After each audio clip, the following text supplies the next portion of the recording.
श्री आदिशक्ती तुळजा भवानी एक 4-5 वर्षांपूर्वीची गोष्ट असेल. मी अमेरिकेत गेलो होतो आणि माझ्या मुलीचं कॉन्व्होकेशन होतं.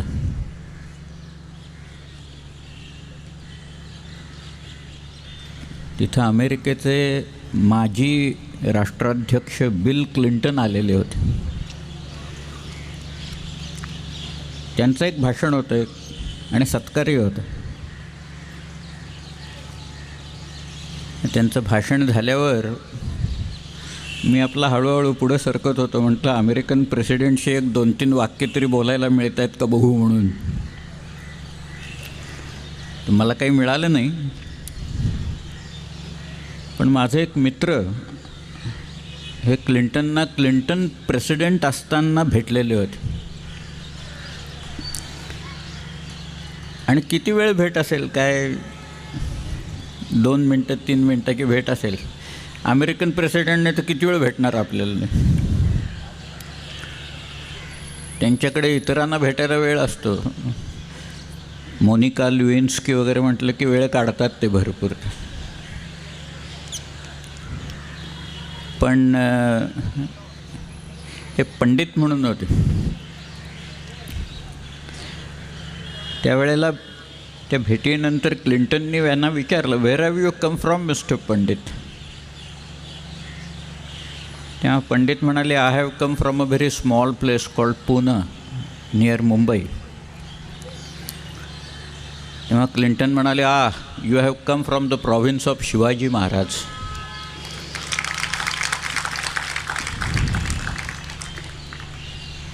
आता क्लिंटननी शिवचरित्र वाचलं असेल याच्यावर माझा मुळीच विश्वास नाही आहे. पण एक पंडित नावाचे गृहस्थ पुण्याहून येत आहेत, तर तुम्ही जर का शिवाजी महाराजांचं नाव काढलं तर त्यांना बरं वाटेल आणि तुम्हाला बरंच काही कळतं आहे असा त्यांचा समज होईल. असे त्यांच्या भोवतालचे जे सेक्रेटरीज असतात ना, की जे ब्रीफिंग करतात, असा जो प्रकार असतो याला ब्रीफिंग म्हणतात. ब्रीफिंग की त्यांनी काय बोलायचं, काय नाही बोलायचं, काय सांगायचं आयत्या वेळेला. पण क्लिंटनने निदान नाव काढलं हेच खूप झालं महाराजांना. हो ची मिन्हांचं उदाहरण मी सांगितलं की त्यांनी शिवाजी महाराजांच्या टॅक्टिक्स, स्ट्रॅटेजीज ह्या पाहिलेल्या होत्या. आणि मला नंतर मोहन धारिया एकदा असं म्हणाले की निनाद, अरे एवढ्यावर नाही थांबलं. हो ची मिन केव्हा गेले तिकडं, ते व्हिएतनामला वारले सुद्धा. नंतर त्यांच्या परराष्ट्रमंत्री एक बाई आल्या होत्या दिल्लीत आणि त्या म्हणायला लागल्या, रायगड कुठे, मला रायगड बघायचा आहे. आता त्या दिल्लीतल्या लोकांनी विचारलं, तुम्हाला रायगड कशाला बघायचं आहे. म्हणाल, नाही शिवाजी महाराजांचा राज्याभिषेक तिथं झाला, आम्हाला बघायचं आहे. मग यांनी थापा मारले, ते फार लांब आहे, इकडे तिकडे वगैरे असं करत. पण त्या ज्या परराष्ट्रमंत्री व्हिएतनामच्या बाई होत्या त्यांनाही महाराज माहिती होते चांगले आणि त्यांना ते बघायचं होतं ठिकाण. आता अमेरिकेचा प्रेसिडेंट कुठं, व्हिएतनामसारखा एवढासा बारका टिझभर देश कुठं. पण शिवाजी महाराज मात्र माहिती आहेत. आजही माहिती आहेत त्या लोकांना. आजही काही गुण त्यांच्यापासून शिकण्यासारखे आहेत. आता शिवचरित्र झालं, 300 वर्ष वाचतो आहे आपण. तेच प्रसंग आहेत, काही फारसा फरक पडणार नाही. अफजल खानाला की त्याला मारलेला आहे माहिती आहे सगळ्यांना. शाहिस्तेखानाला खरं म्हणजे मारायचं असतो, पण बोटांवर वाचलं एवढंच. परंतु नेमकं त्याच्यातनं काय शिकायचं काय मग. 18,306 दिवसांचं त्यांचं जे आयुष्य आहे, त्या आयुष्यातनं मग शिकायचं काय नाही. मला आठवतं आहे श्रीकृष्ण गोकुळात असताना त्यांना ते लोणी बिणी वगैरे जे काही खात असे, त्याच्यात बलरामाने तक्रार केली होती की एवढा होता, बारका होता श्रीकृष्ण, काही फार मोठा नव्हता, लहान होता, की ह्याने ते लोणी खाल्लं आहे तिकडं वगैरे म्हणून. मग यशोदेने बोलावलं त्याला आणि ते म्हणाले मला दाखव बघू तू काय खाल्लंयस. तो म्हणाला मी नाही खाल्लं, काही नाही. ते म्हणाली तोंड उघड, मला बघू देतो की काय खाल्लं की नाही ते. पण त्या श्रीकृष्णानं तोंड उघडल्यावर तिला जे काही विश्वाचं विराट दर्शन झालं, नेमकं तेच दर्शन शिवाजी महाराजांच्या बाबतीत सुद्धा कवींद्र परमानंदाला अपेक्षित आहे. तुम्ही शिवभारत काढून वाचा, त्यात शिवाजी महाराजांच्या शिवनेरीवरच्या बाललीला दिल्यात, फार छान आहेत. त्या कवींद्रानं असं लिहिलं आहे की शिवाजी राजांना ते रांगत असताना घराचा उमरा ओलांडायला अडचणी येत असत. भिंतीवर पडलेला सूर्याचा कवडसा बघून ते हट्ट धरत मला तो कवडसा पाहिजे म्हणून आणून द्या मला. मग थोडे मोठे झाल्यावर ते प्राण्यांचे आवाज काढून भोवतालच्या सगळ्या दासी होत्या त्यांना भेडसावत असत. आणि एक त्यांनी दिलं आहे की शिवाजीराजे त्या शिवनेरीवरची माती खात असत म्हणून तिथं दिलं आहे. लहान मुलं असतात बघा, आईची नजर चुकून हळूच एक बकणा घालतात तोंडात, पण ती माती शिवनेरीची आहे एवढं लक्षात ठेवायचं आपण. त्या सगळ्या सह्याद्रीवरची माती आहे ती, आणि शिवनेरी या किल्ल्यावरची माती आहे.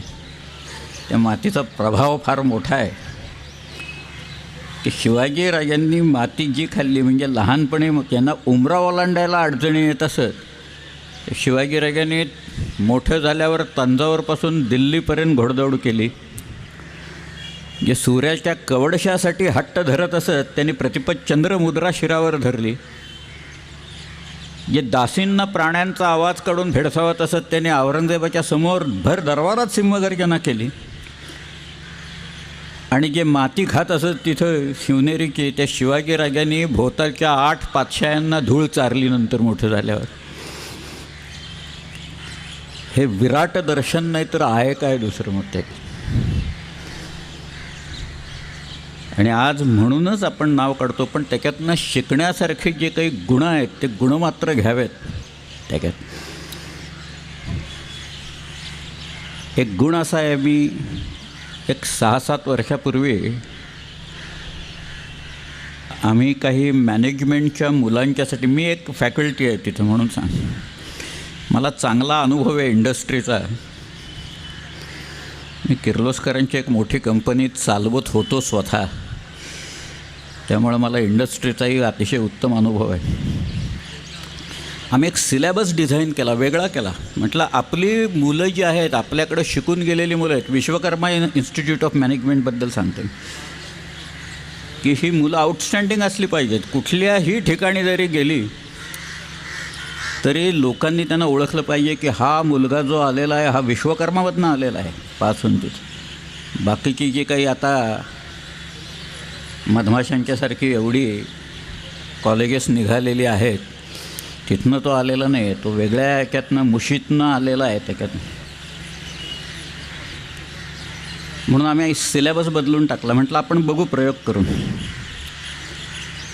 म्हणून जे जनरल्स होते आत्तापर्यंत, ते जनरल्सचे अचिव्हमेंट्स कशा असतात आणि काय असतात, त्यांची फार सुंदर मॅगझिम्स असतात. विन्स्टन चर्चिलचं मॅगझिम आहे काय, तो म्हणतोय the longer you look back the farther you can look ahead. तुम्ही जेवढं भूतकाळात लांबवर बघू शकाल, म्हणजे अभ्यास करू शकाल भूतकाळाचा जेवढा खोलवर जाऊन, तितकं भविष्य काळात पुढे तुम्ही बघू शकाल. म्हणजे भविष्य काळ तुम्हाला भूतकाळावरनं ठरवता येईल. याचं कारण असं असतं की भूतकाळात झालेल्या चुका तुम्ही वर्तमान काळात दुरुस्त करायच्या असतात, त्या म्हणजे भविष्य काळ हा उज्ज्वल होऊन जातो. हे चर्चिलचं मॅगझिम आहे, विन्स्टन चर्चिलचं. नेपोलियनचं मी उदाहरण सांगितलं की ड्यूक ऑफ वेलिंग्टन म्हणाला होता 5 फूट 2 इंच उंचीचा माणूस बघून, the presence of Napoleon alone on the battlefield was equivalent to the addition of 50,000 men to the army. 50,000 लोक तिथं असल्यासारखं आहे नेपोलियन जर का तिथं असेल. तो नेपोलियन म्हणतो आहे की ability has nothing to do with opportunity, असं त्याचं सिम्पल आहे बघा maxim. Ability has nothing to do with opportunity. म्हणजे if you are able enough you can create your own opportunities. You don't have to wait for the opportunities to come across, you can create them. हे साध्या साध्या मॅक्झिम्स आहेत, पण या थोर लोकांच्या आहेत म्हणून ध्यानात ठेवायच्या आहेत. तशा या शिवाजी महाराजांच्या आहेत की लीडिंग बाय एक्झाम्पल हे का त्याने घालून दिलं उदाहरण स्वतः, की पाठीमागं लोक उभे राहतात. अफजल खान प्रकरण आहे, शाहिस्ता खान प्रकरण आहे, झाल्या की नंतर शिवाजी महाराजांच्या पाठीमागं 12 मावळातले लोक उभे राहिले. एक माणूस फक्त गेला, खंडोजी खोपडे. अजून एक गेला, त्याचं नाव केदारजी खोपडे. खोपडेच होते ते दोघं उतरोळीचे. आणि खंडोजी खोपड्यांनी त्याने जी काही फितुरी केली, तो परत ज्या वेळेला आला त्याची रदबदली केली कान्होजी जध्यानी. म्हणून शिवाजी महाराजांनी त्याला त्या तात्पुरता माफ केला, पण तो रोज यायला लागला मुजऱ्याला.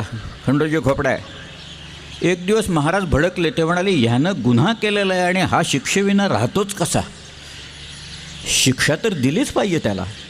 म्हणून शिवाजी महाराजांनी आपल्या लोकांना बोलवलं आणि म्हणाले याचा एक हात आणि एक पाय तोडून टाका. आता ताबडतोब शिक्षा अंमलात आणली, एक पाय आणि एक हात तोडून टाकला.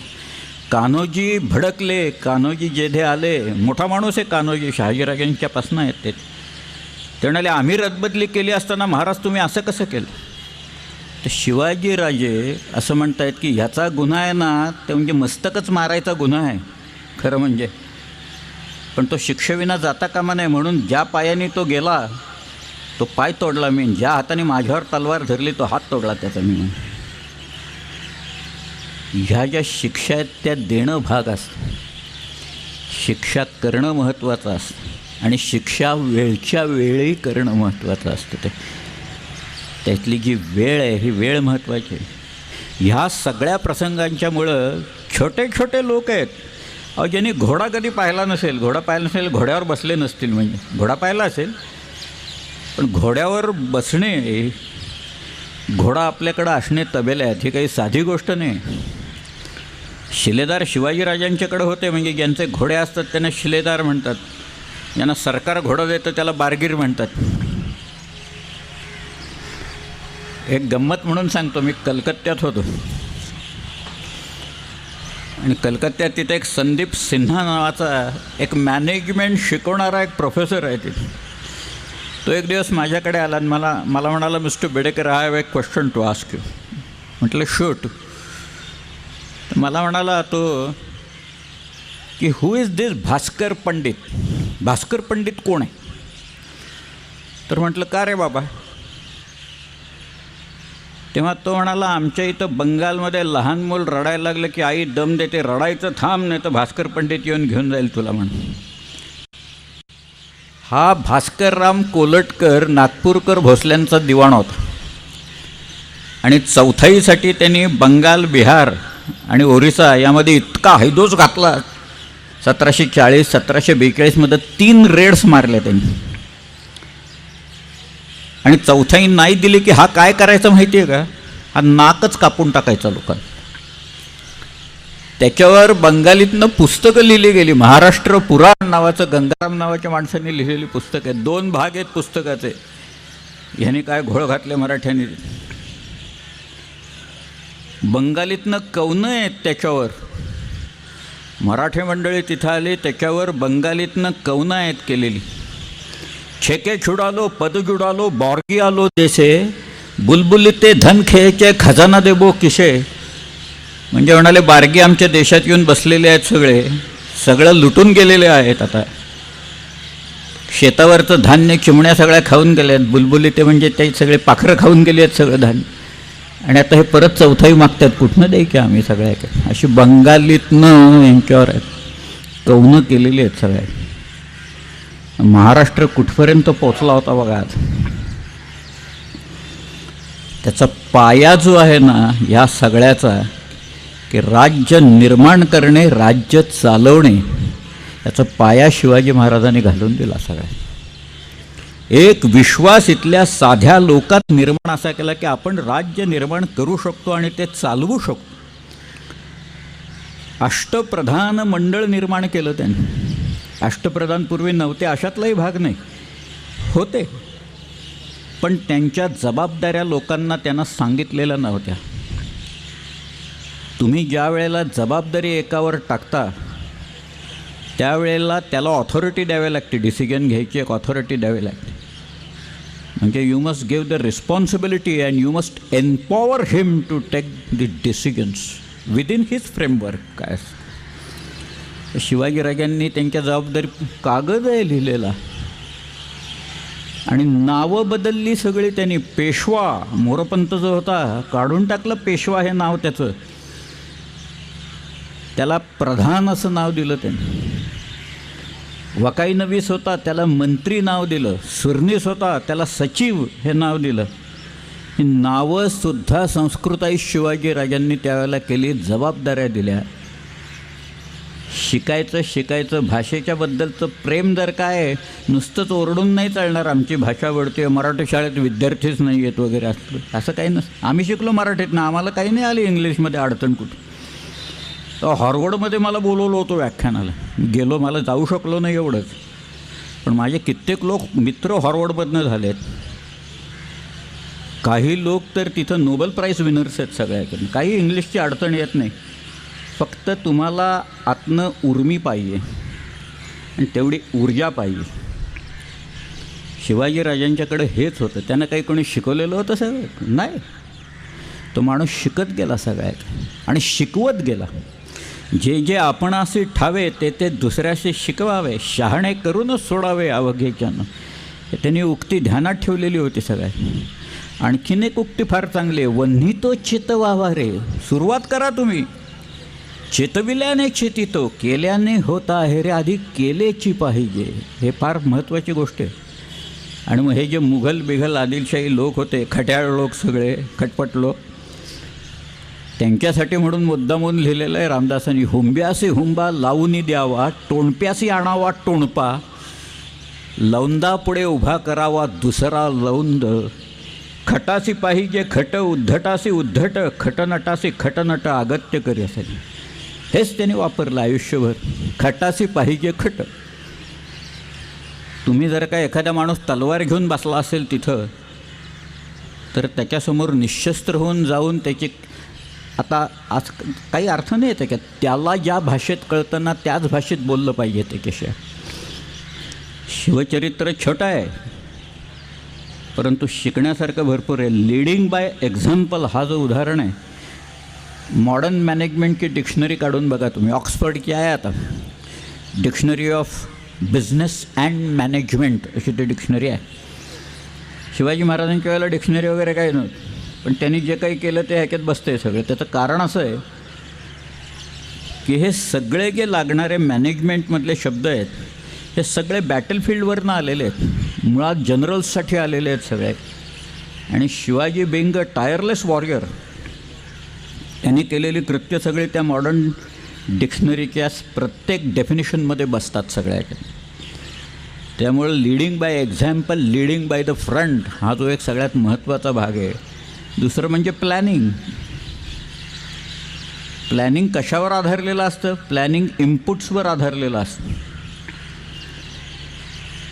मला आठवतं आहे अकियो मुरिता या नावाचा सोनी कॉर्पोरेशनचा प्रेसिडेंट होता. त्याचं आत्मचरित्र उपलब्ध आहे, अवश्य वाचावं लोकांनी. त्याचं नाव आहे मेड इन जपान. त्याला अडचणी काय आल्या त्यावेळेला सोनी कॉर्पोरेशनला, की त्यांचं प्रॉडक्ट मार्केटमध्ये आलं ना की त्यावेळेला साऊथ कोरिया आणि तायवान ताबडतोब कॉपी करायचं आणि 1/3 किमतीत प्रॉडक्ट विकून टाकायचं मार्केट. आज चिनी कसं येतं सगळं, त्यावेळेला तायवान होतं आणखी कोरिया होतं. त्याचं मॅक्झिम असं आहे. म्हणून त्यांनी काय करावं या जॅपनीज लोकांनी, त्यांनी त्यांची नवीन थिअरी काढली. तो म्हणाला आपलं प्रॉडक्ट इंट्रोड्यूस करायचं आणि बाकीचे लोक रिव्हर्स इंजिनिअरिंग करेस्तोवर आपणच आपलं प्रॉडक्ट ऑब्सोल्यूट करून टाकायचं. तुम्हाला आत्ता त्याची प्रचिती यायला लागली असेल की मोबाईल फोनच्या जाहिराती येतात. एक नवीन सिरीज काढली, मग काय याची डबल सिम कार्ड, कॅमेऱ्याचं काय बाबा आता वगैरे वगैरे बरंच, त्याची मेमरी एवढी अमुक आहे फलाणं आहे सगळं. By the time you buy that camera नवीन वेगळी सिरीज त्या फोनची, सॅमसंगची किंवा आणखीन कोणाची बाहेर आलेली असते. स्वतःच प्रॉडक्ट ऑब्सोल्यूट करायचं, कारण दुसरा कॉपी करेल त्याची. म्हणून तो म्हणाला होता, the nature of business is to obsolete your own product. If you don't do it or competitors will do it for us. आपणच केलं नाही तर आपले कॉम्पिटिटर्स आहेत ना, ते करतील. म्हणजे ते सगळं रिव्हर्स इंजिनिअरिंग करून प्रॉडक्ट विकायला लागतील मार्केट. जगात हे जे आहे, म्हणून शिवाजीराजांनी इथं जे काही सगळे जे काही प्रकार केले, अफजल खानाला एकांगी करून मारला.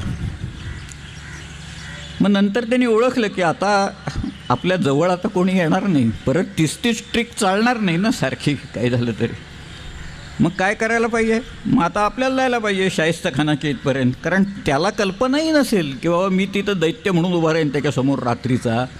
कारण तो वाट बघत बसला असेल आपण भेटायला कधी येतोय, की शिवाजी वाट बघत बसला असेल म्हणून. नाही, पूर्णपणे वेगळा भाग. एकदा एकाला बोलवून मारला, दुसऱ्या वेळेला तो एकटा बघून त्याच्यासमोर उभे राहिले. तो खरं भीतीनंच मारायचा, हार्ट अटॅकून मारायला पाहिजे होता शाहिस्तेखान तिथं. काही वाचलाच कसा देव जाणे सगळ्या. पण ह्या ट्रिक्स असतात, रिपीट केलेल्या नाही आहेत बघा सगळ्या. हे दोन मी तुम्हाला सांगितलं. प्लॅनिंग जे असतं त्याला इनपुट्स लागतात.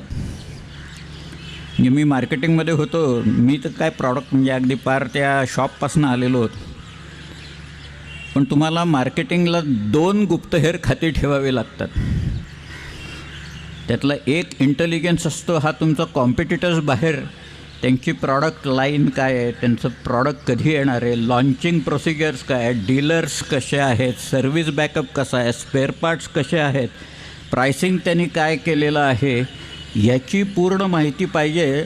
तसंच आपल्या कंपनीत आपल्या विरुद्ध कारस्थानं कोण करतायत, कोण कोणाला जाऊन खोटनाट्या बातम्या सांगतायत, कोण कोणाच्या कानाशी लागतं आहे, हे सगळं माहीत. म्हणून इंटरनल एक इंटेलिजन्स वेगळा असतो आणि एक एक्सटर्नल इंटेलिजन्स असतो. हेर खातं हे बाहेरचं आहे, तसं आतली माहिती काढण्यासाठी सुद्धा लागतं हेर खातं. सगळ्यात 2-4 लोक कळणार नाही तसे पेरून ठेवावे लागतात की तुम्हाला ते माहिती आणून देतील. आणि जेवढी माहिती अचूक आणि त्याच्यावर तुम्ही जर का प्लॅन केलं तर तुमचं प्लॅनिंग कधी फिसकटणार नाही. सगळ्यात किती उदाहरणं आहेत शिवचरित्रातली प्लॅनिंगच्याच बाबतीतली. अफजल खानाचं तर मी सगळ्यांच्या डोळ्यासमोर आहे. सगळ्यात शाहिस्तेखानाचं आहे. पण आग्र्याहून सुटका हे जे प्रकरण आहे ना, विलक्षण प्रकरण आहे. आग्र्याहून सुटक्यासारखं प्लॅनिंग मला नाही वाटत कुणी केलं असेल या सगळ्यात. की कोण कुणाचा स्वभाव कसा आहे, काय होणार आहे, कुणाकडनं पैसे आपल्याला काढता येतील, कुणाला आपल्या बाजूला वळवता येईल, कुणाच्या कानफडीत मारता येईल तिकडे वगैरे, हे सगळं शिवाजी महाराजांच्या हातात होतं. सगळं त्यांचं गुप्तहेर खातं जे आहे ते कसं चालत होतं ह्याच्याबद्दल माहिती नाही. इतकी गुप्तता पाळली आहे त्यांनी बहिर्जी नाईकांनी. पण गुप्तहेर बातम्या मात्र आणून देत होते. त्याच्यात एक नाव सांगतो मी, आश्चर्य वाटेल तुम्हाला.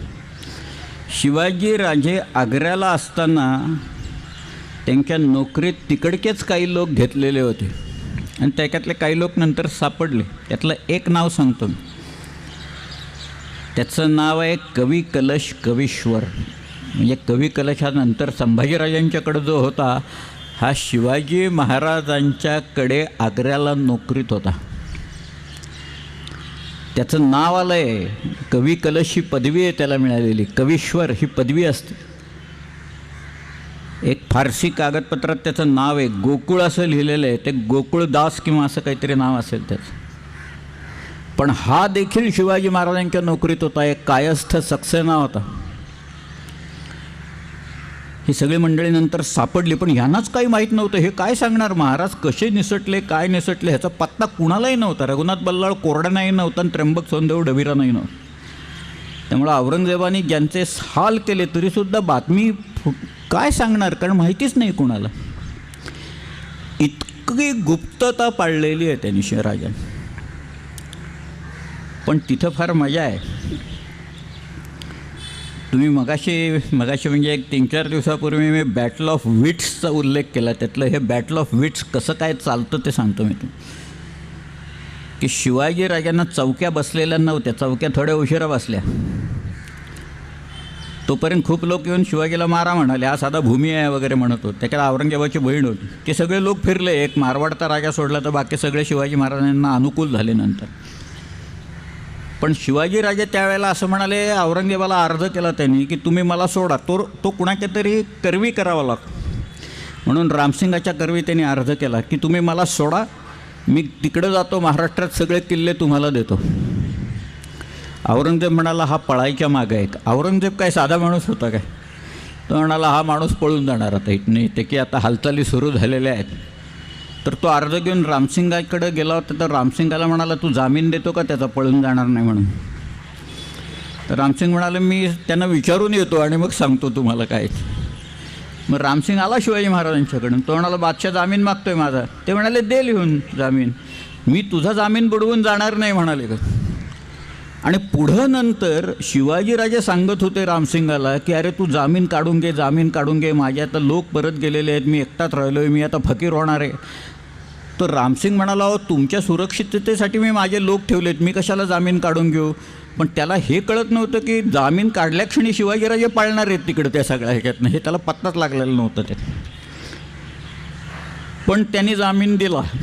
म्हणजे आता शिवाजी महाराजांच्या भोवती शिवाजी महाराजांचे लोक, त्याच्याभोवती रामसिंगाचे लोक, त्याच्याभोवती मिर्झा राजांना पासवले तेजसिंग कछवा आणि त्यांचे लोक, आणि मग पोलादखानाचा पहारा, असे 4 फळ्या उभ्या होत्या. त्याच्यात महासिंग शेखावत होता, बल्लू शाह होता, असे बरेच जण आहेत. त्यातले लोक असं म्हणत आहेत, म्हणजे मिर्झा राजाचे लोक असं म्हणत आहेत की हा माणूस असा आहे की ह्याच्याकडं पाहिल्यावर हा लोकनेता आहे, सांगायची गरज नाही, असंच याची पर्सनॅलिटी आहे. सगळे शिवाजी महाराजांचं व्यक्तिमत्वच असं आहे की हा माणूस खरं बोलतो नेहमी. आणि कशाला मिर्झा राजाने ह्याला या औरंगजेबाच्या तडाख्यात आणून टाकलं आहे असं मिर्झा राजाचेच लोक म्हणायला लागले नंतर. ते हे व्यक्तिमत्व कसं असतं, चॅरिशमॅटिक कसं असतं, एखादं मॅग्नेटिक कसं असतं, लोक कसे यायला लागतात आणि जमा व्हायला लागतात, हे ते चरित्रातनं शिकावं. शिवाजीराजे बोलल्या क्षणी करून दाखवण्यासाठी फैयर लोक तयार होत. आज सिंहगड घ्यायचा, पन्हाळगड घ्यायचा, फोंड्याचा किल्ला घ्यायचा आहे. हल्ली कंपन्यातनं लोक ठराविक काम करतात, त्यांनी वाढवून काम करावं म्हणून इन्सेंटिव्ज देतात बघा. सगळ्यात 2 प्रकार असतात. एकाचं नाव आहे मोटिवेशन, दुसरं आहे इन्सेंटिव्ज. तुम्ही काम करायच्या आधी मोटिवेट करावं लागतं आणि काम झाल्याच्या नंतर इन्सेंटिव्ह द्यावा लागतो. शिवाजी राजांनी फोंड्याचा किल्ला 75 साली ज्यावेळेला गोव्यात घेतला त्यावेळेला त्यांनी 300 शिड्या आणलेल्या होत्या आणि 300 सोन्याची कडी आणलेली होती. ते म्हणाले शिडी चढून वरती पॅरापेट वॉलवर जो जाईल ना त्याला सोन्याचं कडं देईन मी तिथं म्हणून. इन्सेंटिव्ज दिले होते त्यांनी. त्याच्यात इन्सेंटिव्ह द्यायची पद्धत तेव्हापासून नाही, अगदी ते काही ब्रिटिशांनी आणली किंवा असे काही नाही आहे. शिवाजी महाराजांनी कधी केव्हाच इंट्रोड्यूस केलेली आहे सगळ्या. माणसं मोटिवेटच होत नाही तो, नाही तर काय करणार. तुम्ही मोटिवेशन तर काय करायला, मोटिवेट करायला नाही तर मग तुमची पर्सनॅलिटी पाहिजे तेवढीच चांगली की या माणसासाठी आपण काय वाटेल ते करू म्हणून. शिवाजीराजांचं होतंच तसं की या माणसासाठी आपण मरायलासुद्धा तयार आहोत. तानाजी मालुसरे आहे, रामाजी पांगेरा आहे. रामाजी पांगेराचं नाव फार लोकांनी ऐकलं नसेल, पण या नाशकाच्या जवळ जे काही किल्ले आहेत त्याच्यात एक कणेरा नावाचा किल्ला आहे. त्या कणेरावर हा वरती होता रामाजी पांगेरा होता आणि दलीर खानानं खाली वेढा घातला होता.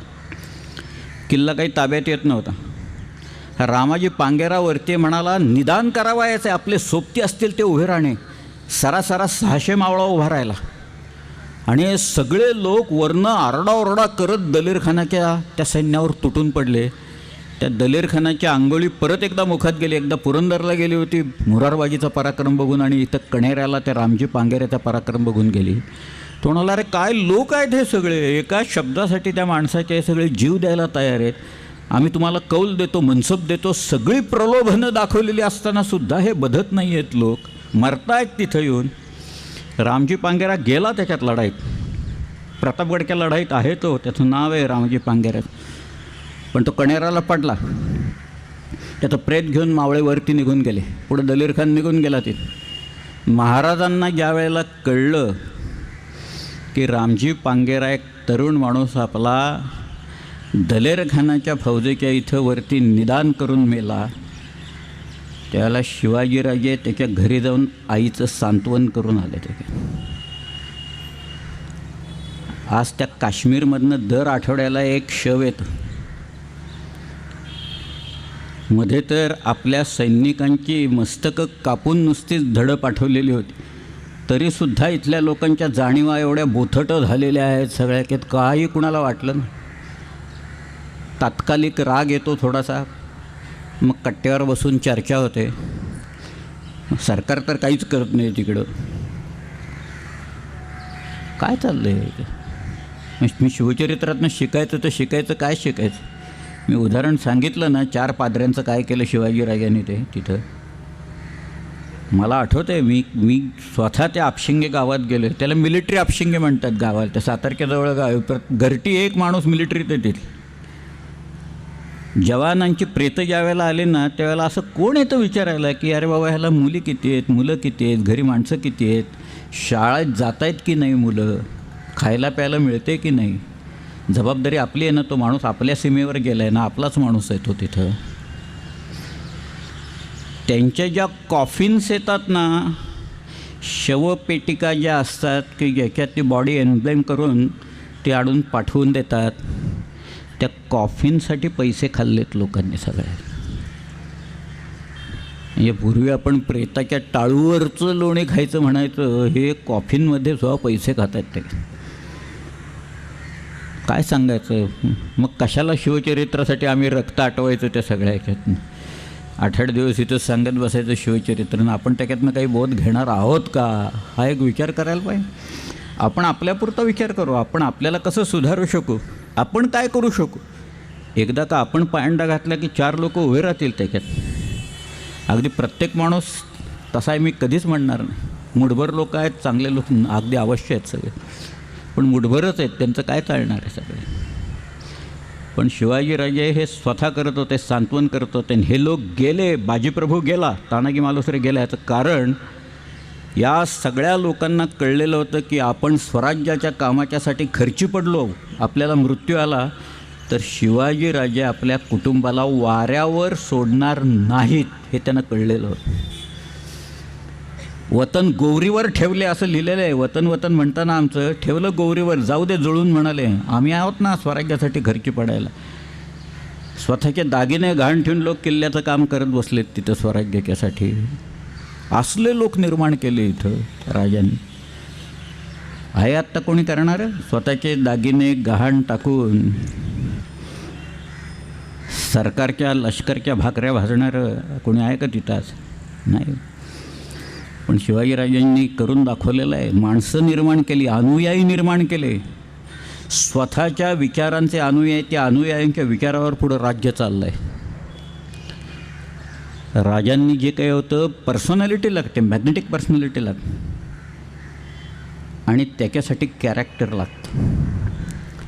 त्या मॉडर्न मॅनेजमेंटच्या डिक्शनरीत फार अलीकडं कॅरेक्टर असा शब्द घातला.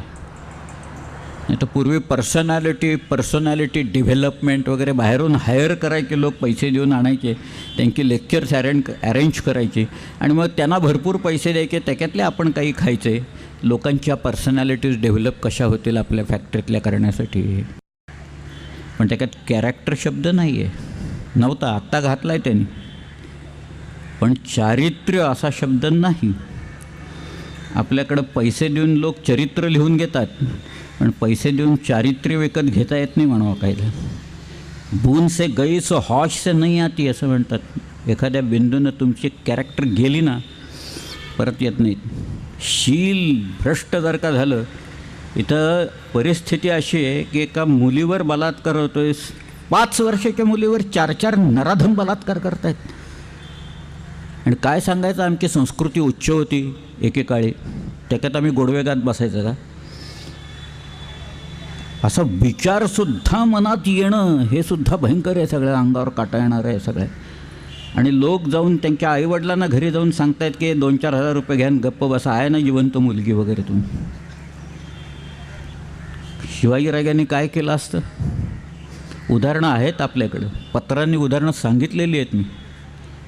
नुसता संशय जरी आला आणि गुन्हा साबित झाला तर हातपाय तोडायची शिक्षा आहे त्याच्यात दिली आहे. जरब निर्माण व्हायला पाहिजे, दरारा निर्माण व्हायला पाहिजे सगळ्यात, ते की लोकात सगळ्यापासून दरारा निर्माण व्हायला पाहिजे. म्हणजे या देशाकडं वक्रदृष्टी करून बघायची हिंमत होणार नाही. इथं आमच्या बॉर्डरच सील नाही आहेत, येत आहेत सगळीकडनं लोक येत आहेत तिकडं, आव जाव. एकदा सांगलीला संभाजीराव भिडे 25-25 हजार लोक घेऊन रायगडला जातात, कुठनंही जातात चालत, या किल्ल्यावरनं त्या किल्ल्यावर. 25,000 लोक.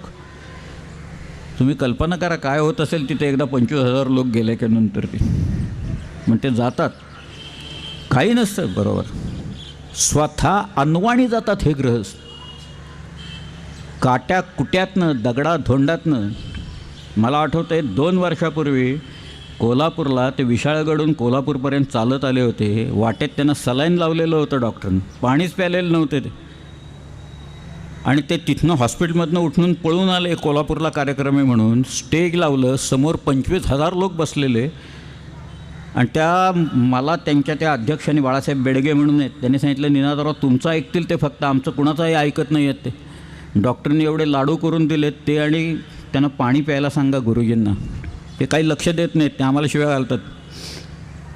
आणि मग संभाजीराव सगळ्यांना बसवून तिथं मायाकडे आले आणि म्हणाले निनादराव चला आता भाषणाला. म्हटलं नाही येणार मी. ते एकदम हादरले, काय झालं? म्हटलं जोपर्यंत तुम्ही हे लाडू खात नाही, हे पाणी पित नाही, तोपर्यंत मी तिकडे येणार नाही. म्हणून खाल्ले त्यांनी लाडू. पायाला मी पाहिलं त्यांच्या सगळ्या जखमा झाल्या होत्या, काट्या कुट्याने पाय गेले होते, सोलून निघालेले होते, रक्तबंबाळ झालेले पाय. पण एका ध्येयापोटी एक अनासक्त माणूस काय करू शकतो त्याचं एक ज्वलंत उदाहरण आहे याच्यात आपल्याकडे, की तरुण मुलं आहेत पाठीमाग. मला आठवते राजीव दीक्षित आणि मी स्वतः तिथं भाषणं केलेली. रायगडला मध्ये आले होते, रामदेव बाबा आले होते, त्यांना मी रायगड दाखवला. ते सगळं पाहिल्यावर बाबा इतके विलक्षण खुश झाले. त्यांनी शिवाजी ते म्हणाले आम्हाला इतिहास वगैरे नव्हता. म्हटलं तुम्ही शिकलात कुठं बाबा? आणि मी हरियाणामध्ये शिकलो गुरुकुलात, आयुर्वेद होता, योग होता, संस्कृत होतं. म्हणाले आम्हाला इतिहास वगैरे असलं काही बाकी नव्हतं, पण आम्हाला शिवाजी महाराजांचं नाव माहिती आहे, शिवाजी महाराजांचे पराक्रम माहिती आहेत ना. ते बाबांना माहीत होते, रामदेव बाबांना. ते आज 2 गोष्टी मी सांगितल्या, त्याच्यातले कॅरेक्टर हे महत्त्वाचं आहे, प्लॅनिंग महत्त्वाचं आहे, त्याच्यासाठी इनपुट्स महत्त्वाचे आहेत, त्याच्यासाठी मार्केटिंग असतं सगळ्यात, ते महत्त्वाचं आहे, लीडिंग बाय एक्झाम्पल महत्त्वाचं आहे. HRD अँड रिटेन्शन नावाचा एक प्रकार आहे, ह्युमन रिसोर्स डेव्हलपमेंट. खूप अशी नावं हल्ली, व्याख्या नावं वगैरे भरपूर असतात सगळे. रिटेन्शन हा एक फार महत्त्वाचा मुद्दा. आता सगळेच मुद्दे कुठं सांगत बसू मी, पण रिटेन्शन हा प्रकारच असा आहे की हल्ली लोकांना एक 25 लाखाचं पॅकेज मिळालं इन्फॉर्मेशन अँड टेक्नॉलॉजीमध्ये ग्रॅज्युएट झाल्याच्या नंतर, की ज्या कंपनीत नोकरी लागते त्याच कंपनीतले कम्प्युटर्स वगैरे वापरून आपल्याला दुसरीकडं 50 लाखाचं पॅकेज कसं काय मिळते ती मुलं बघायला लागलेली असतात.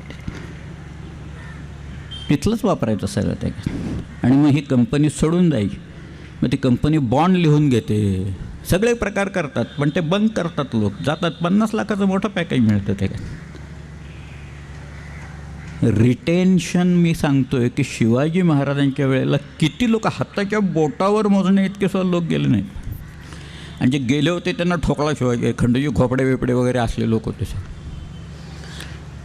तुमची माणसं तुमच्याशी लॉयल पाहिजेत.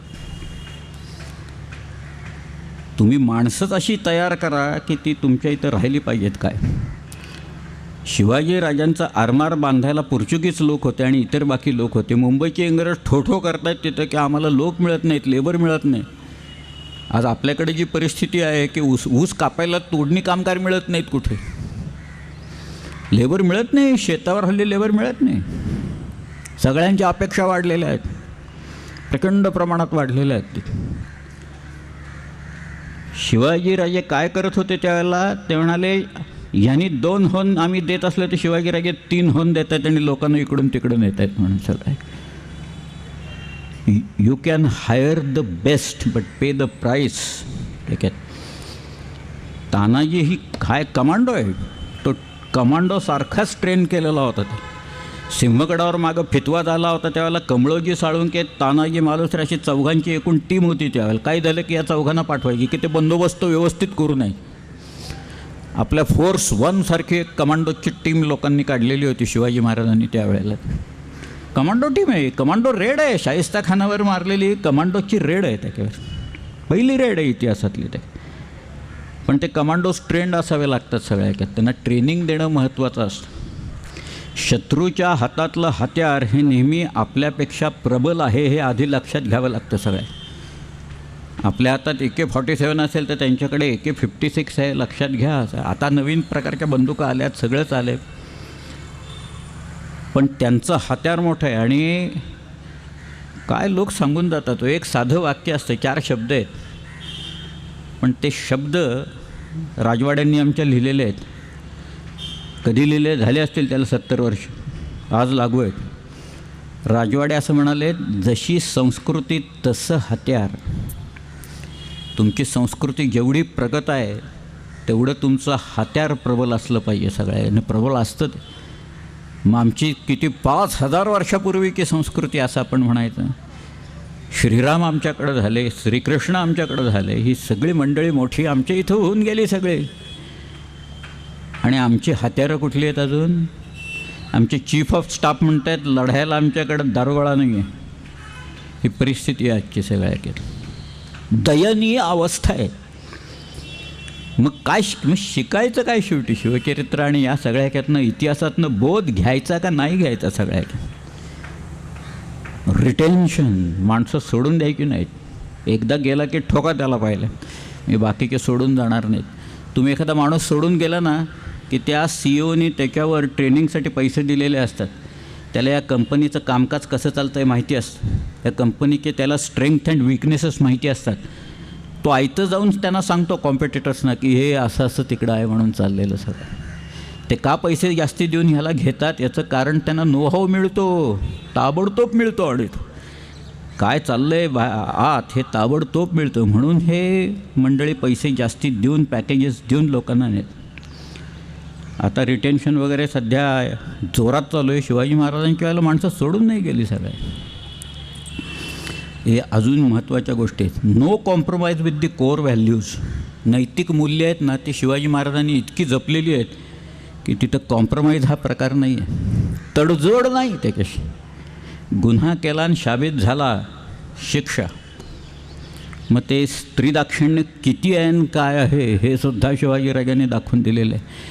ती कानडीबाई मल्लम्मा, तिचं नाव सावित्रीबाई, ती बेलवडीची, शिवाजी महाराजांची शिल्प कशाला खोदून ठेवलं होते?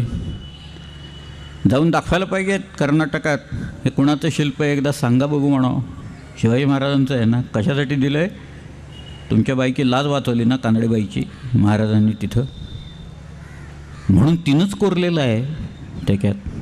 आणि आज भांडताय तुम्ही आमच्याशी. त्या बेळगावच्या किल्ल्याच्या समोर 1000 मराठ्यांचं रक्त सांडलं आहे. तो किल्ला घेत असताना याची कल्पना आहे का कोणाला?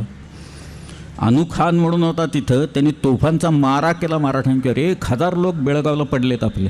शिवाजी महाराजांच्या वेळची गोष्ट आहे सांग. पण त्यांच्या मदतीला जायचं टाळलं नाही महाराजांनी, शेवटपर्यंत टाळलं नाही. त्यांनी काही असा भेद केला नव्हता की हे लोक वेगळे आहेत, आमचं स्टेट वेगळे, असला प्रकारच नव्हता. मला कोलारपर्यंत, नंदीपर्यंत, पार तंजावरपर्यंत आपलं राज्य होतं. त्याला कावेरी खोऱ्यातील यक्षनगरीच म्हटलं आहे तंजावरलाच. तिथली देवळं बघा काय विलक्षण आहेत. वृद्धेश्वराचं जे देऊळ आहे, काय अप्रतिम देऊळ आहे सगळं. त्याच्या कळसात शिवाच्या प्रतिमा कोरलेल्या आहेत. जगातला सगळ्यात मोठा शिलालेख आहे तिथं, मराठीतला शिलालेख आहे. भोसले वंश चरित्र असा लिहिलेला, सगळीकडं ओहरीतनं तो शिलालेख कोरलेला आहे तंजावरला. म्हणजे मराठी राजांचा पराक्रम कुठपर्यंत गेला होता हे तिथे कळून गेला. शहाजीराजे थोरले होते ना, त्यांचा नातू म्हणजे व्यंकोजीराजांचा मुलगा, त्याचं नाव शहाजी आहे. या शहाजी राजांनी तिथं तंजावरमध्ये रंगभूमी प्रगत केली. मराठी नाटक पहिला प्रयोग कुठं झाला असेल आणि कुठं लिहिलं असेल तर ते तंजावरला लिहिलं गेलं आहे. 1685 साली नाटकाचा प्रयोग झाला तिथं. एक पंचभाषा विलास म्हणून त्यांनी नाटक लिहिलेलं आहे. फार सुंदर नाटक आहे. याच्याखेरीज तुम्ही युनिटी काय असू शकते हे बघा. त्याच्यात श्रीकृष्ण आहे आणि त्याच्या भोवती गोपी आहेत. आता कृष्ण म्हटला की आल्याच गोपी. त्यातली एक महाराष्ट्रातली, एक तेलुगू आहे आंध्रमधली, एक केरळातली, एक तमिळमधली. आणि त्यात ती केरळातली ती आली गोपी की श्रीकृष्ण तिच्याशी मल्याळममधनं बोलतो. महाराष्ट्रातली कोणी आली की तो तिच्याशी मराठीतनं बोलतो. आंध्रमधली आली की तो तिच्याशी तेलुगूतनं बोलतो. आणि त्याची स्वगत जी आहेत श्रीकृष्णाची तो संस्कृतमधनं बोलतो. त्याच्यात पंचभाषा विलास असं नाटक आहे. प्रचंड प्रमाणात रंगभूमी गाजलेली आहे. आपल्या लोकांनी गाजवलेली आहे, मराठी लोकांनी गाजवलेली आहे. कुठल्या कुठे तंजावर कुठे आज या सगळ्या. पण मी सांगतो या बाउंड्रीज आहेत. मराठी पराक्रम कुठपर्यंत गेला होता आणि शिवाजी महाराजांच्यामुळे पाया त्याचा किती सुदृढ होता आणि त्याच्यानंतर लोकांनी हा झेंडा कुठपर्यंत नेला याच्या सीमा या आहेत. आज का हो आमचे सदाशिवराव भाऊ अब्दालीशी लढायला गेले? काय कारण होतं मराठ्यांना द्यायचं? आमचं आणि अफगाणिस्तानचा कधी संबंध आला? अफगाण लोकांचं महाराष्ट्राचं असं काय वाकडं होतं म्हणून अब्दालीशी लढत खेळायला गेलो होता? राजपूत आले तिथं, शीख आले लढायला, जाट आले, कोणी आलं नाही. महाराष्ट्र गेला तिथं लढायला. 1,00,000 लोक पडले एका दिवशी. 14 जानेवारी 1761 या दिवशी 1,00,000 लोकांचं, मराठी लोकांचं रक्त तिथं सांडलं. मला आठवतं आहे पगडींनी एक लेख लिहिला आहे सेतुमाधवरावांनी. म्हणाले मी पहिल्यांदा गेलो ज्या वेळेला पानिपतला, त्यावेळेला म्हटलं ही समरभूमी बघून यावे आपण, जवळ आहे गावापासनं. लोकांना चौकशी करत होतो, काही माहीत नव्हतं. शेवटी एक जण म्हणाला वो साहब देखिए काला आम करके एक जगह है, वहाँ जाके देख लीजिएगा अपना काम बन जाएगा. मग तो काला आम कुठे म्हणून एका रिक्षात बसून मी निघालो तिथं. तो रिक्षावाला म्हणाला काय तिकडे काही नाही. म्हणाला सगळं उजाड वैराण आहे, सगळं काहीच नाही, कशाला तुम्ही तिथं जाताय? त्यापेक्षा इकडं बघा. म्हणाले आमच्या भाजीपाला कसा असतो इथं, हरियाणाचा भाजीपाला फार मोठा आहे, यमुनेचा किनारा आहे, हे एवढा एक मोठा टोमॅटो येतो म्हणाले तिथं. सगळ्या भाज्या अगदी टवटवीत रसरशीत असतात. असं तो बरंच सांगायला गेल्यावर पगडी त्याला असं म्हणाले की तुमच्या भाज्या रसरशीत असणारच, कारण आमच्या 1,00,000 लोकांचं रक्त इथं सांडलं आहे त्या मातीत, त्याच्यावर येत आहेत म्हणाले या भाज्या सगळ्या. 1752मध्ये दिल्लीच्या बादशाहानं मराठ्यांना बोलावून तह केला आणि मराठ्यांना दिल्लीचं संरक्षक नेमलं मुघलांचं. त्याच्यासाठी म्हणून मराठी लोक लढायला गेले. ते 1,00,000 लोक पडले पण कुणाचं मोराल गेलेलं नव्हतं. अब्दाली पळायच्या मागं लागलेला होता सगळ्या. पण इथनं घरबडवेगे लोक होते, नजीब खान रोहिल्यासारखे, ह्यांनी मदत केली म्हणून ती लढाईचा गोंधळ झाला. तुम्ही ते सगळं पानिपत पाहिलं ना की एक छोट्या नद्या आहेत. गंभीर म्हणून एक नदी आहे. तुम्ही धोलपूर ओलांडलं आग्र्याच्या अलीकडं, तिथं चंबळच्या वरच्या बाजूला तिथे एक पार्वती नावाची एक छोटी नदी गंभीरला मिळते. मग गंभीर आणि पुढे ते यमुनेला मिळतात. इटावा म्हणून गाव आहे, ते इटाव्याच्या इथं जात. ती एक नदी ओलांडायला या सदाशिवराव भाऊला 32 दिवस लागलेले होते. एक नदी आहे कुठली? गंभीर. या गंभीर नदीचा उगम कुठे माहिती आहे? मध्य प्रदेशमध्ये एक डोंगर आहे, ठिकाण आहे, मोठा पर्वत आहे. लोकांची अशी समजूत आहे की परशुरामांचा जन्म तिथं झालेला आहे. तिथं ती नदी उगम पावते त्या डोंगरावर, गंभीर. आणि 32 दिवस सदाशिवराव भाऊनी एक नदी ओलांडायला घेतले. तरी फौज आमची गेली तिथं, बसली होती. ते सगळं वर्णन उपलब्ध आहे. अब्दालीच्याकडचं वर्णन आहे, लोकांनी अफगाण लोकांनी केलेलं वर्णन आहे सगळ्या. एक पुस्तकच माझ्या मित्राने आत्ता लिहिलं आहे, त्याला फॉरवर्डच माझा आहे, सोल्स्टाईस ॲट पानिपत असं त्याचं नाव आहे. त्या पुस्तकात सगळे दिले त्याच्यात नकाशांसकट सगळे दिले. पानिपत म्हणजे का, आणि त्याची प्रेरणा आहे ना या सगळ्याची ही शिवाजी महाराज. नानासाहेब पेशवा, आता कुठं नानासाहेब, शिवाजीराजे वारले 1680 साली. नानासाहेब पेशवा हा 1761 पानिपतनंतर जूनमध्ये वारला, 23 जूनला पुण्यात गेला तो. त्याची जी पत्रं आहेत सगळी त्याच्यातले एक वाक्य आहे की तुम्ही आम्हाला गनिम म्हणता ना,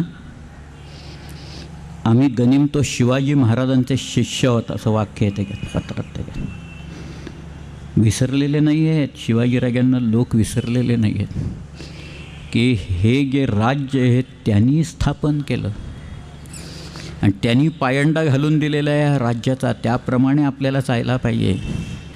तो एक व्हिजनरी होता. तो ऑटोऑन क्लॉसविक आहे, त्यांनी असं लिहिलं आहे की the element under which the war is fought is danger. Danger असतं सगळीकडं, संकटं असतात उभी, आणि त्याच्यात त्या माणसाची जनरलची मनस्थिती कशी असावी लागते, अत्यंत स्थितप्रज्ञासारखी लागते. चौफेर सगळीकडं संकट उभे असताना तो माणूस असा काही स्थितप्रज्ञ लागतो की तो तारून नेईल तुम्हाला या सगळ्या याच्यातनं. असा तो जनरल पाहिजे, असा सेनापती पाहिजे सगळ्या. रोमेल तसा होता, फील्ड मार्शल रोमेल कसा होता, नेपोलियन कसा होता, तसाच होता सगळ्या. आमचा होरॅशो नेल्सन शेवटपर्यंत गोळी बसेसतो आणि होरॅशो नेल्सन तिथं होतं. हे सगळी मंडळी आहेत आणि आपल्याकडे की शिवाजी महाराज आहेत या सगळ्या. ह्यांनी पायंडा पाडून दिलेला आहे, ह्यांनी एक आखून दिलेलंही आहे सगळे, त्याच्याप्रमाणे आपल्याला चालायला पाहिजे सगळ्या. त्यामुळं कितीही संकटं आली तरी पार व्हायला पाहिजेत. आणि मग व्हिजन नाही आहे त्याच्यासाठी. व्हिजन काय आहे तर सिंधूपासून बंगालपर्यंत आपलं राज्य निर्माण करायचं सगळं. दिल्लीच ताब्यात घ्यायची, थोरली मसलत असंच म्हणायची शिवाजीराजे. दिल्ली 6 वेळा आपल्या लोकांनी जिंकून घेतली. बादशाहच्या जनानातल्या बायकांना तनखा रोज किती द्यायचा हे आपण ठरवायचं. त्या बायका रडायला लागल्या, फार कमी पैसे पडतात, फार कमी आहेत, म्हणून मेहरबानी होऊन 350 रुपये वाढवून दिलेला होता तनखा आपल्या लोकांनी. कुणाची नियुक्ती कुठं करायची हे आपण ठरवत होतो सगळ्या. इतका भारतावर, हिंदुस्थानवर रूल हा मराठ्यांचा. त्याची प्रचिती कशी आली 1857मध्ये, ज्या वेळेला आपल्या लोकांनी रिव्हॉल्ट केला मोठा, त्यावेळेला नेतृत्वाची सूत्र ज्या माणसांनी आयुष्यात कधी तलवार हातात घेतली नसेल असा दुसऱ्या बाजीरावाचा दत्तक पुत्र नानासाहेब होता, त्याच्या हातात सूत्र आले. का? महाराष्ट्रातला आहे तो. हे लढाईत पक्के लोक आहेत, लढाईच्यासाठी नेतृत्वाच्यासाठी हे लोक पक्के आहेत. हे सगळे शिवाजी महाराजांच्या गनिमी गावात शिकलेले आहेत. नानासाहेबाच्या नंतर आले सूत्र तात्या टोप्यांच्याकडं. झाशीची राणी लढली, सर ह्यू रोज आणि सगळ्यांनी लिहिलं आहे की तिथं लढणारे अनेक लोक होते, पण त्या सगळ्या लोकात एकच पुरुष लढत होता आणि तो म्हणजे झाशीची राणी. पुरुष म्हटले त्याला झाशी, आणि ती सगळी मर्दाना कपड्यात होती सगळ्या याच्यात झाली. आपोआप नेतृत्व महाराष्ट्रातल्या लोकांच्याकडे का द्यावं लोकांनी? असं काय नानासाहेबांनी पराक्रम गाजवला होता, पण नेतृत्व मात्र लोकांनी दिलं त्यांना सगळ्या. बहाल केलं. तात्यापुढं लढत बसला, इंग्रजांना सळो की पळो करून सोडलं त्यांनी. पुढचे अजून 2 वर्ष लढला, 59पर्यंत लढला तात्या.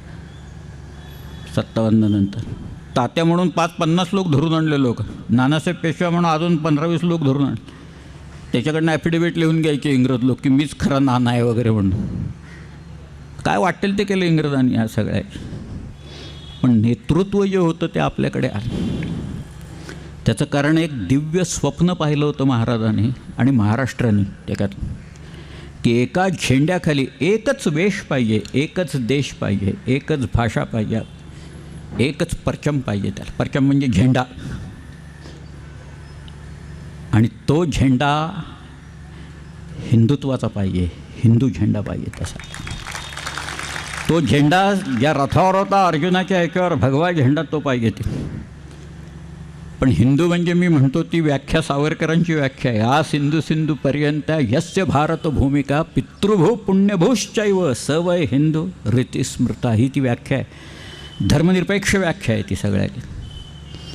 शिवाजीराजांच्या बाबतीत इथले लोक होते ना, मुसलमान होते ना, त्या 10 लोकात इब्राहिम खान आहे की, पण तो इथलाच आहे, बाहेरचा नाही आहे तो आलेला, तुर्क नाही आहे तो. दक्षिणेची पातशाही दक्षिणेच्या हातात राहावी म्हणून शिवाजीराजांनी अलायन्स केला. आता मोठे मासे येत आहेत बघा, सगळे पैसे इकडं टाकतायत, मॉल्स उभे राहत आहेत. त्याच्यातनं आपल्याला काय मिळणार आहेत? आमच्या लोकांना फक्त नोकऱ्या मिळणार आहेत, बाकी पैसे बाहेर राहणार आहेत सगळ्याकडे. काय ती डायरेक्ट इन्व्हेस्टमेंट वगैरे काय जे म्हणतात ना, काय DPI BPI वगैरे असतं, हे सगळं आता जे काही चाललेलं आहे सगळ्या ह्याच्यातनं, हे इथले पैसे बाहेर कसे न्यायचे ह्याच्यासाठी चाललेल्या प्रकारे हा सगळा आहे. भरपूर पैसे आहेत तिथं, मॉल उभे करा. शिवाजीराजांनी जे काही इथं केलं, तो जो परचम दाखवला, झेंडा त्यांनी दाखवला, एक दिशा दाखवली, आणि ती दिशा दाखवल्याच्यानंतर मला आठवतं आहे, तुम्ही बहुतेक सगळ्यांनी पोसायडॉन ॲडव्हेंचर नावाचा एक पिक्चर पाहिला. अशाच्या अनेक पिक्चर्स आहेत, एकच नाही आहे.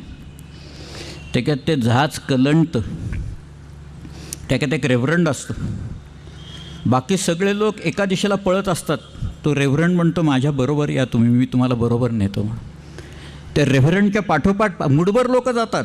काही मुलं असतात छोटेसे, 2-3 बायका असतात, अजून 2-4 लोक असतात. ते त्या रेव्हरंडच्या पाठीमागं डोळे मिटून चालायला लागतात की हा माणूस नेईल आपल्याला.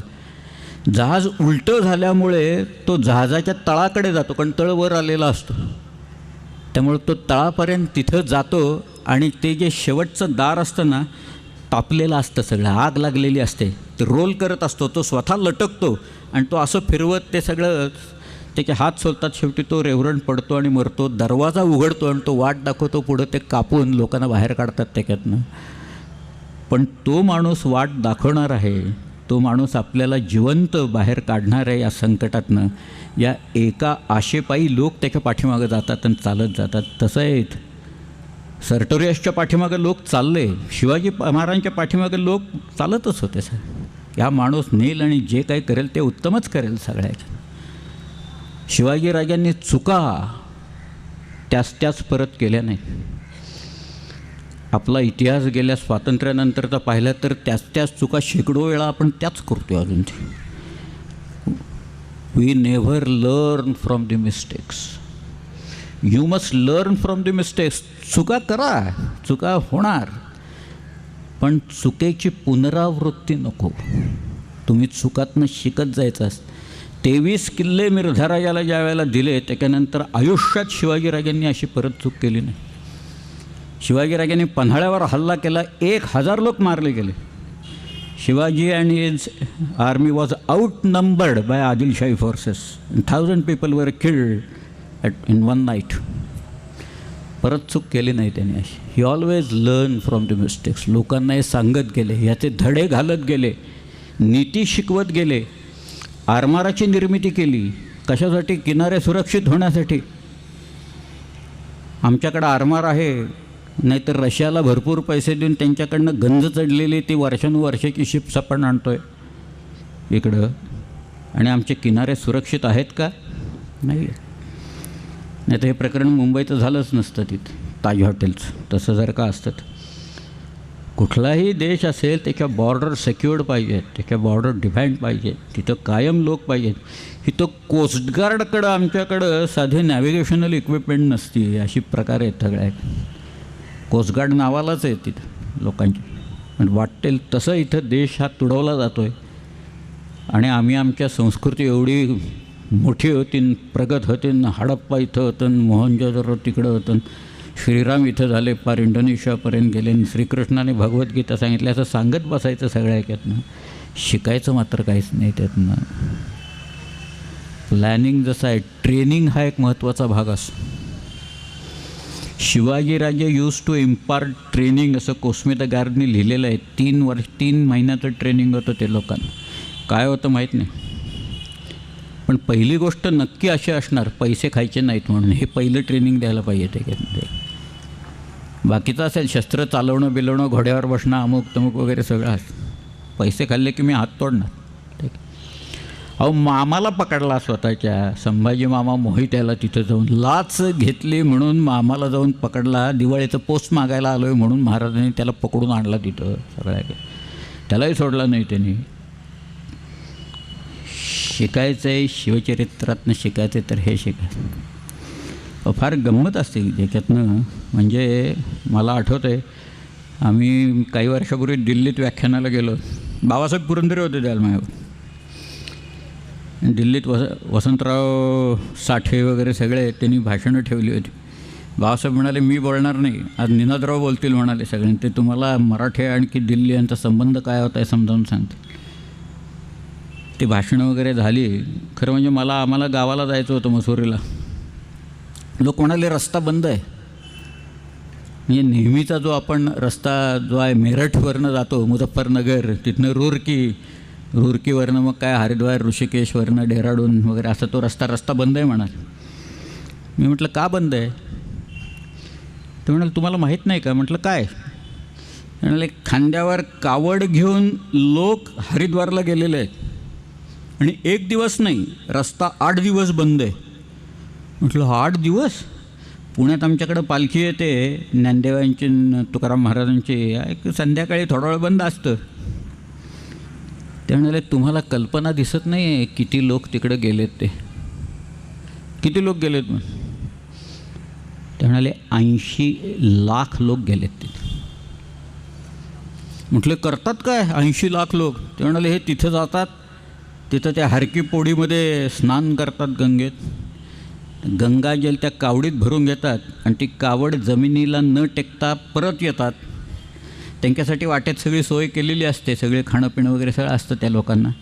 आणि मग आपल्या गावाला येऊन तिथल्या शिवालयात जाऊन त्या शिवावर त्या गंगेच्या पाण्याचा जलाभिषेक करतात तिथे येऊन लोक. हे माझ्या मनात कल्पना अशी आली त्यावेळेला की 80 लाख लोकांच्या खांद्यावरनं कावडी काढून घेतल्याने ह्यांच्या हातात बंदुका दिल्याने इकडे यायच्या ऐवजी तिकडे जा म्हणून सांगितलं.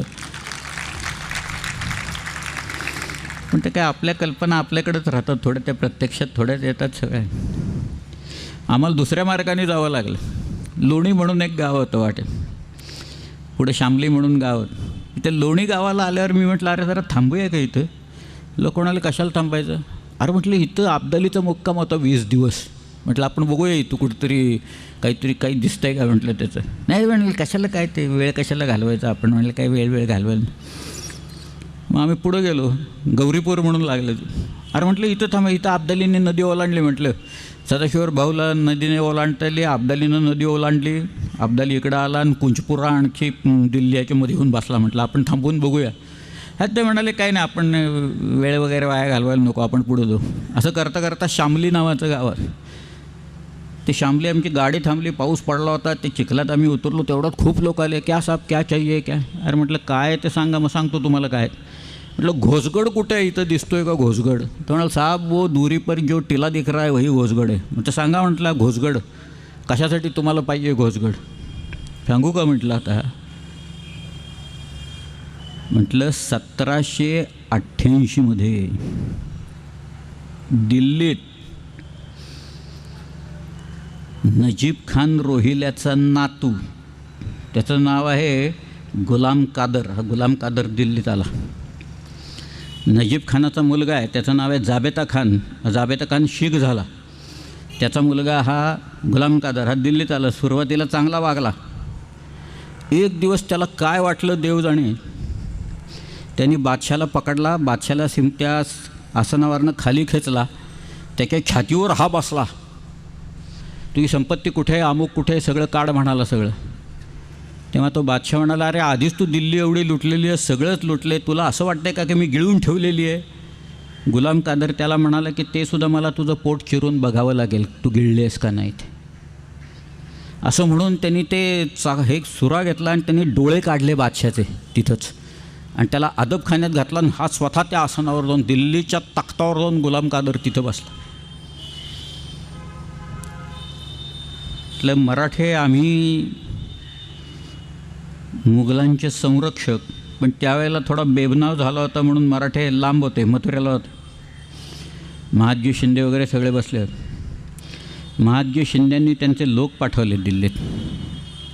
राणा खान म्हणून त्यांचा सेनापती होता, तो आला. जुबादादा बक्षी होता, तो आला. लगबा लाड आला. ही सगळी मंडळी दिल्लीत आली आणि मराठी येत आहेत म्हणताना गुलाम कादर दिल्ली सोडून पळून गेला. त्या आंधळ्या झालेल्या बादशाला अदबखान्यातनं म्हणजे तुरुंगातनं काढून मराठ्यांनी त्या तख्तावर बसवला आणि त्याच्या आज्ञेने गुलाम कादरचा पाठलाग चालू केला सगळ्यात. मेरठला लढाई झाली, तिथनं तो पळाला आणि शेवटी गुलाम कादर इथं आला म्हटलं या घोसगडमध्ये. मराठ्यांनी घोसगड वेढला, मराठ्यांनी तोफा डागल्या घोसगडावर. गुलाम कादर पळाला पण घोसगड ताब्यात आला. त्यांनी तो सुरुंग लावून उडवला, त्याची बायका मुलं ताब्यात आली, आई ताब्यात घेतली, सगळी संपत्ती ताब्यात आणली आणि ती संपत्ती घेऊन म्हटलं मराठे दिल्लीकडं परत येत असताना हे तुमचं गाव आहे ना, म्हटलं हे शामली नावाचं गाव आहे, ते शामली. म्हटलं इथं मराठ्यांना टिप मिळाले की इथं जवळ बामणोलीमध्ये गुलाम कादर लपून बसला आहे म्हणून. मराठ्याने जाऊन गुलाम कादरला पकडला, ती संपत्ती गुलाम कादरला बादशाच्या समोर आणून उभा केला आणि बादशाच्या आज्ञेनं गुलाम कादरचा शिरच्छेद केला. म्हणून बादशांनी मराठ्यांना त्यांचं निशाण दिल्लीच्या किल्ल्यावर लावायची परवानगी दिली. ते पुढची 15 वर्ष मराठी निशाण दिल्लीवर फडकत होते तिथे. 1803पर्यंत मराठी निशाण जनरल लेकनी इंग्रजांनी काढेस तोवर आपलं निशाण दिल्लीच्या किल्ल्यावर फडकत होतं. काय अचिव्हमेंट्स आहेत सगळ्या, त्याचा पाया महाराजांनी घातलेला आहे. काम असेल ते उत्तम, प्लॅनिंग असेल ते उत्तम, चारित्र्य असेल उत्तम, माणसं हायर करायची उत्तम, व्हिजन एक पाहिजे, करेज एक पाहिजे. हे सगळे गुण शिवाजीराजांनी दाखवून दिले तिथं सगळ्या. तेच तर शिकायचं आहे आपल्याला. सगळे काय शिकावं हे आहेत ना, शिकण्यासारखं आहे. आपण सरळ चालावं.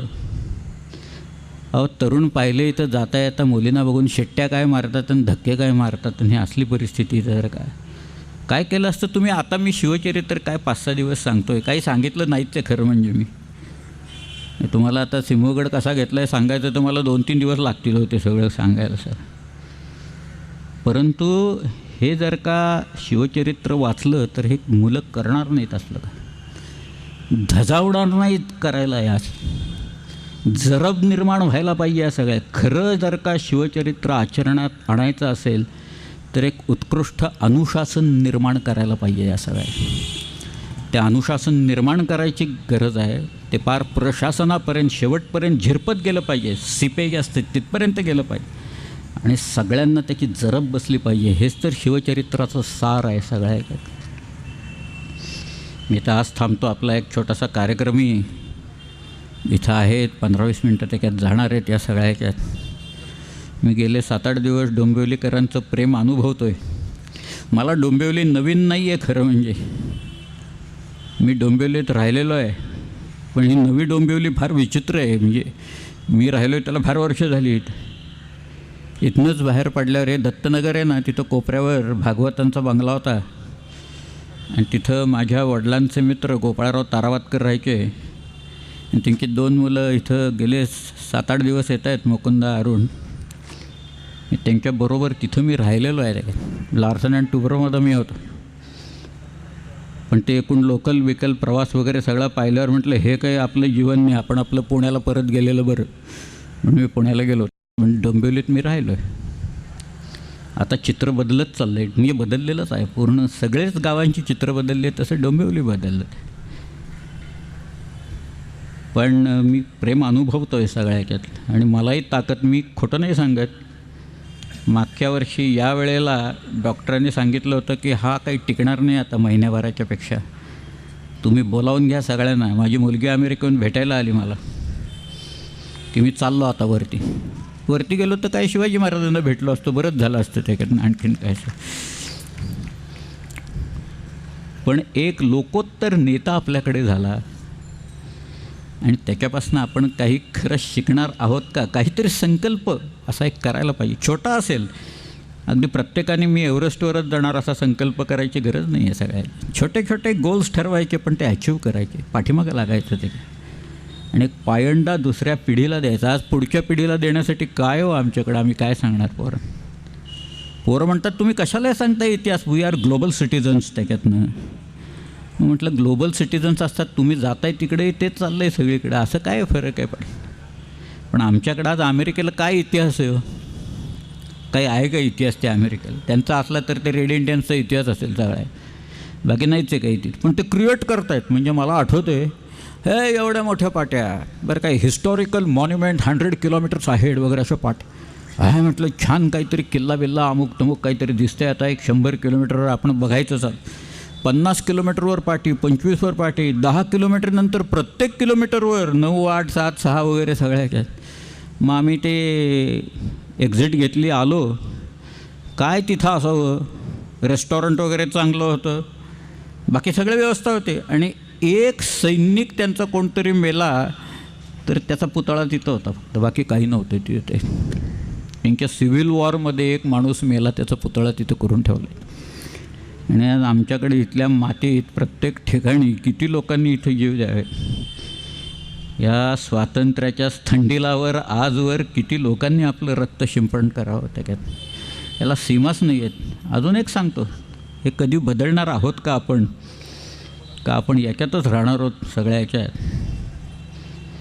अंदमान अँड निकोबार आयलंड्स आहेत ना, त्याचा सर्वे एका ब्रिटिश ऑफिसरनी केला. त्याचं नाव होता आर्चिबाल्ड ब्लेअर, हे त्याचं नाव. 572 आयलंड्स त्यांनी लोकेट केलेली. अजून सगळ्या आयलंड्सना नावं ठेवलेली नाही आहेत. पण हे काय, हे हॅवेलॉक आयलंड, हे काय, हे नील आयलंड, हा बे कुठला, हा कॅम्बेल बे, अशी जी नावं आहेत, ही नावं कोणाची आहेत माहिती आहेत? आजही स्वातंत्र्य मिळून इतके वर्ष झाल्याच्या नंतर, 65 वर्षाच्या नंतर, 1857मध्ये ज्या ब्रिटिश ऑफिसर्सनी आपल्या लोकांच्यावर अनन्वित अत्याचार केले त्यांचीही नावं आहेत तिथं.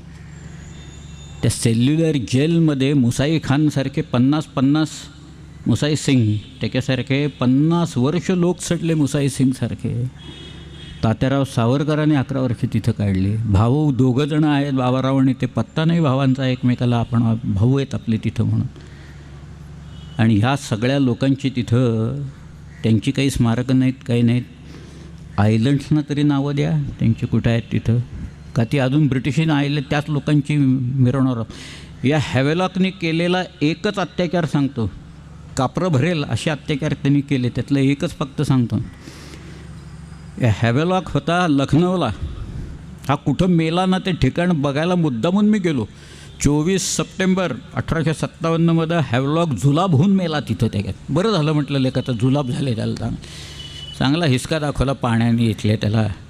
पण या हॅवेलॉकने, हेनरी हॅवेलॉक आणि त्याचा भाऊ दोघंही होते, या हेनरी हॅवेलॉकनी इथं आपले लोक मारले आणि दुसरे लोक येतील त्यांना यांचं रक्त चाटायला लावलं आणि नंतर गोळ्या घातल्या यांना. त्या हॅवेलॉकचा पुतळा ट्रॅफल्गर स्क्वेअरमध्ये होरॅशियो नेल्सनच्या शेजारी उभा केला इंग्रजांनी. आणि आपल्याकडे हे सगळे जे लोक आहेत, किती जणांची नावं मला सांगतायत लोक आज सेल्युलर जेलमध्ये सडलेले लोक आहेत, त्यातले 10 जणांची तरी नावं कोणी सांगेल? बघा, ते अशी परिस्थिती आपल्याकडे की सगळ्या. हे बदलायला पाहिजे. जेव्हा प्रत्येक गोष्टीत बदल होतो, कुठनं तरी सुरुवात व्हावी लागते त्याला. आणि तो जर का बदल झाला तर दुसऱ्या पिढीला आपण काहीतरी आपल्याकडनं दिलं आहे असं निश्चितपणे वाटेल. आणि तेच तर आपल्याला शिकायचं आहे शिवचरित्रात. आज सदानंदराव थरवळ आज आलेत, आमचे नितीनराव मटंगे, त्यांचे सगळे सहकारी, यांना मी मनापासून धन्यवाद देतो. एक साऊंड सिस्टम अतिशय चांगली आहे, त्याचा फार मोठा परिणाम असतो. त्याच्यावर खूप गोष्टी ॲकॉस्टिक्सवर अवलंबून असतात, म्हणून मी सांगतो, मला अनुभव आहे सगळ्याचा. नाही तर मध्येच आवाज जातो असलं वगैरे, असलं काही नाही. ते फार छान त्यांनी व्यवस्थित अरेंजमेंट केली होती, एकूण सगळीच व्यवस्था चांगली होती. त्यामुळे मी सगळ्यांना मनापासून धन्यवाद देतो. एक भूषणाचा एक छंद म्हणतो आणि मी थांबतो. फार सुंदर छंद आहे, अत्यंत माझ्या आवडीचा आहे तो. भूषण असं म्हणतोय, ब्रह्म के आनन से निकसे ते अत्यंत पुनीत तिहूं पुरबानी, राम युधिष्ठिर के बरने बल मी किहु व्यास के संग सुहानी, भूषण यो कलिके कवि रायन रायन के गुण गायन सानी, पुण्यचरित्र शिवा सर्जे सर न्हाय पवित्र भै पुनिबानी. त्याचा अर्थ असा आहे, ब्रह्मदेवाच्याच मुखातनं निघाल्यामुळे ही वाणी तिन्ही लोकात अत्यंत पवित्र आणि पावन आहे. राम आणि युधिष्ठिर यांचं वर्णन केल्यामुळे वाल्मिकी आणि व्यास यांची वाणी पावन झाली. नंतर तो स्वतःबद्दल म्हणतो आहे की या कलियुगातल्या इतर नृपनरेशांचं वर्णन केल्यामुळे माझी मलिन झालेली वाणी हे शिवाजीराजा तुझं वर्णन केल्यामुळे परत पवित्र पावन झालेली आहे. धन्यवाद.